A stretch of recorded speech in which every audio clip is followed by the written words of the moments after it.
Sir ಪಾದಯಾತ್ರೆ ಏನ್ ಅನಿಸ್ತಾ ಇದೆ ಸರ್? ಬೆಂಗಳೂರು ಟು ಮೈಸೂರು ಏನು ಮೂಡ ಹಾಗೂ ವಾಲ್ಮೀಕಿ ನಿಗಮದ ಒಂದು ಹಗರಣ ಅದು ಹಾಗೂ ಅಕ್ರಮವಾಗಿ ಹಣವನ್ನ ಹೊರ ರಾಜ್ಯಕ್ಕೆ ಸಾಗಾಣಿಕೆ ಮಾಡಿರ್ತಕ್ಕಂಥದ್ದು ಸುಮಾರು 187 ಕೋಟಿ ಇವತ್ತು ರಾಜ್ಯದ ಒಕ್ಕಸಕ್ಕೆ ಕೈ ಹಾಕಿ ಈ ರಾಜ್ಯ ಸರ್ಕಾರ ಯಾವ ರೀತಿ ಇವತ್ತು ನಡ್ಕೊಂಡಿದೆ ಅಂತಕ್ಕಂಥದ್ದು ಇವತ್ತು ನಮ್ಮ ಕಣ್ಮುಂದೆ ಇದೆ.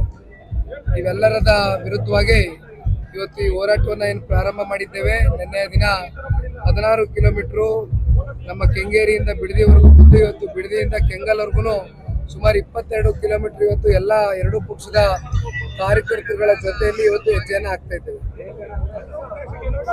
ಸರ್ ಇವಾಗ ಸರ್ ನಿಖಿಲ್ ಸರ್, ಮುಖ್ಯಮಂತ್ರಿ ಅವರು ರಾಜಕೀಯ ಹೊಣೆ ಹೊತ್ತು ರಾಜೀನಾಮೆ ಕೊಡ್ಲಿಲ್ಲ ಅಂದ್ರೆ ನಿಮ್ ಮುಂದಿನ ನಡೆ ಏನು ಸರ್?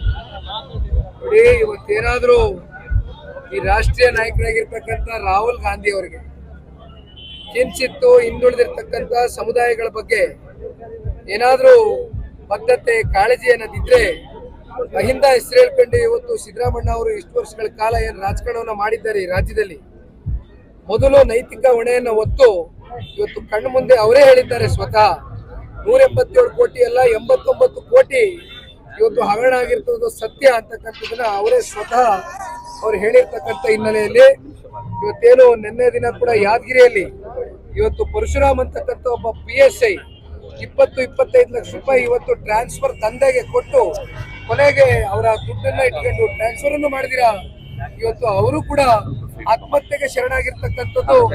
ಇವತ್ತು ಅವರ ಮನೆಯಲ್ಲಿ ಇರ್ತಕ್ಕಂಥ ಹೆಣ್ಮಗಳು, ಮನೆಯವರು, 1.5 ವರ್ಷ ಪಾಪು, 7 ತಿಂಗಳು ಗರ್ಭಿಣಿ. ಇವತ್ತು ಈ ಸರ್ಕಾರ ಯಾವ ರೀತಿ ನಡ್ಕೊಳ್ತಾ ಇದೆ, ಯಾವ ರೀತಿ ಅವರು ಕೂಡ ಇವತ್ತು ಒಂದು ಪರಿಶಿಷ್ಟ ವರ್ಗಕ್ಕೆ ಸೇರಿರ್ತಕ್ಕಂಥವರು ಪರಶುರಾಮ್. ಇವತ್ತು ಈ ರೀತಿ ಹಿಂದುಳಿದಿರ್ತಕ್ಕಂಥ ಸಮುದಾಯಗಳ ಹೆಸರಲ್ಲಿ ಇವತ್ತೇನು ಸಿದ್ದರಾಮಣ್ಣ ಅವರು ನಾನು ಸಮಾಜವಾದಿ ಅಂತಾರೆ, ಇದೇನ ಇದು ಸಮಾಜವಾದಿ ಅಂತ ನಾವು ತೋರಿಸ್ತಾ ಇರೋದು. ಸರ್ ಪರಶುರಾಮ್ ಕುಟುಂಬದವರು ಮೀಟ್ ಮಾಡ್ತೀರಾ ಸರ್ ನೀವು?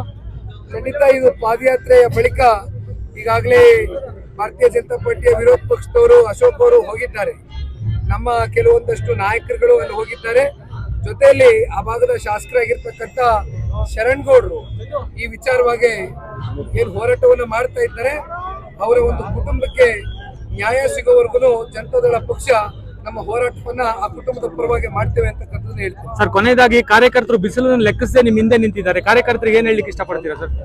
ಬಿಸಿಲಿರ್ಲಿ, ಮಳೆ ಇರ್ಲಿ, ಚಳಿ ಇರ್ಲಿ, ಯಾವುದು ಲೆಕ್ಕ ಅಲ್ಲ. ಇವತ್ತು ಸಾರ್ವಜನಿಕರ ಹಣ ಲೂಟಿಯಾಗಿದೆ.